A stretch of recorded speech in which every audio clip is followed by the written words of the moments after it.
Bonjour, aujourd'hui je fais les deux spectacles du Birgit Ensemble au gymnase Paul Geyrat. Le premier c'est Memories of Sarajevo et le deuxième c'est Dans les ruines d'Athènes, 2 fois 2h20.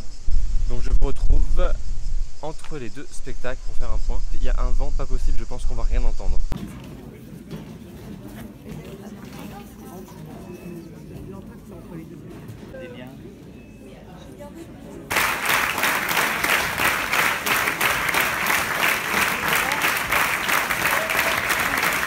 Bon,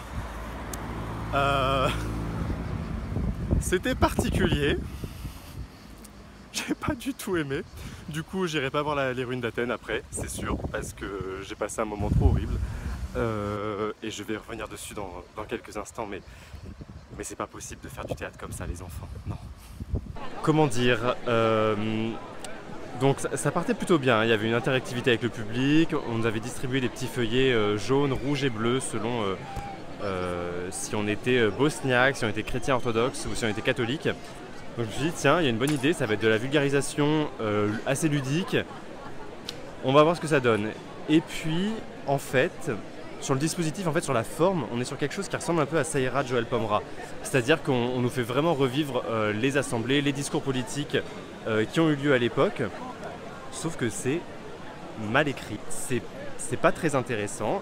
Alors après sur le fond, j'ai aucun doute sur le fait qu'ils se sont beaucoup renseignés, ça se voit d'ailleurs, ils en mettent beaucoup trop. Déjà sur la première partie, donc ça manque de théâtralité, c'est beaucoup trop didactique, c'est lourd, moi ils m'ont lâché à ce moment-là. Et puis alors après, quand on rentre dans la théâtralité, là ça part dans le grand n'importe quoi, il y a une incarnation d'Europe, mais genre, mais on veut pas voir ça au théâtre, quoi. C'est hyper vieillot, c'est cheap à mort. Vraiment, je suis assez dur, mais je ne comprends pas. Après, je viens de passer une semaine dans le IN à voir des spectacles qui sont quand même très bien produits. Et là, je me retrouve face à un spectacle que j'aime pas et que j'aime pas le dispositif, c'est une chose. Mais au niveau de la production, je trouve ça raté. Et c'est là qu'il y a un problème. Je trouve qu'ils ont fait un spectacle qui a été au-delà de leurs moyens. Et je crois qu'il n'y a rien qui m'énerve plus que ça. Quand on veut faire quelque chose de grandiose alors qu'on n'en a pas les moyens financiers, je pense que dans ces moments-là, il faut réfléchir à avoir d'autres idées et pas vouloir faire une scénographie immense si elle est mal réalisée. Moi j'ai vraiment été déçu et du coup je suis pas allé voir Dans les ruines d'Athènes parce que vraiment je pouvais pas enchaîner deux spectacles du Birgit Ensemble comme ça. Vraiment c'est la grosse déception du jour et du coup ça sera mon seul spectacle du jour.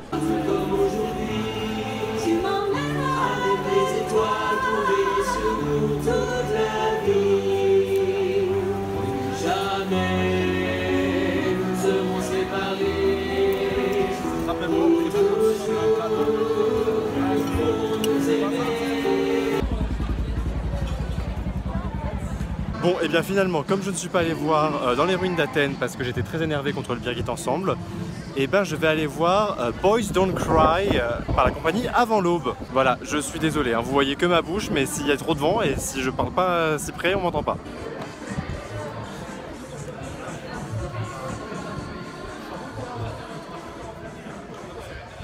Oui, maintenant j'ai des ronanettes avec moi. Titi. Et ben elle est partie. Elle est où? Elle est où? Elle est là. Ah. La bouffonne.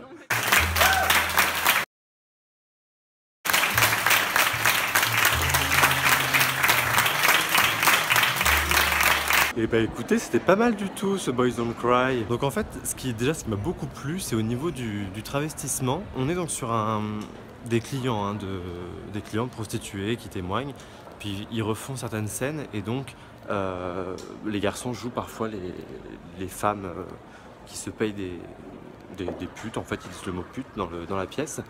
Et ouais, c'est un travestissement hyper simple qui s'appuie juste sur une petite boucle d'oreille ou un petit peu de rouge à lèvres. Et ils jouent pas avec la voix, ils font pas de caricature de femmes. Et ça fait, enfin, c'est toujours très agréable de voir ça comme forme de travestissement. C'est assez subtil aussi au niveau des scènes de sexe, c'est pas dans l'illustration. Une mise en scène hyper intelligente, assez sensible.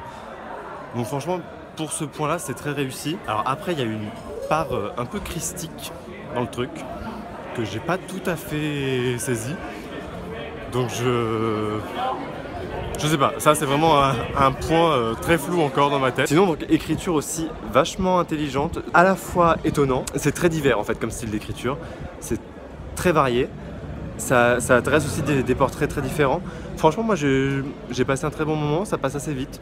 Et donc je vous le conseille plutôt. C'est donc Boys Don't Cry au théâtre des Barriques, je crois.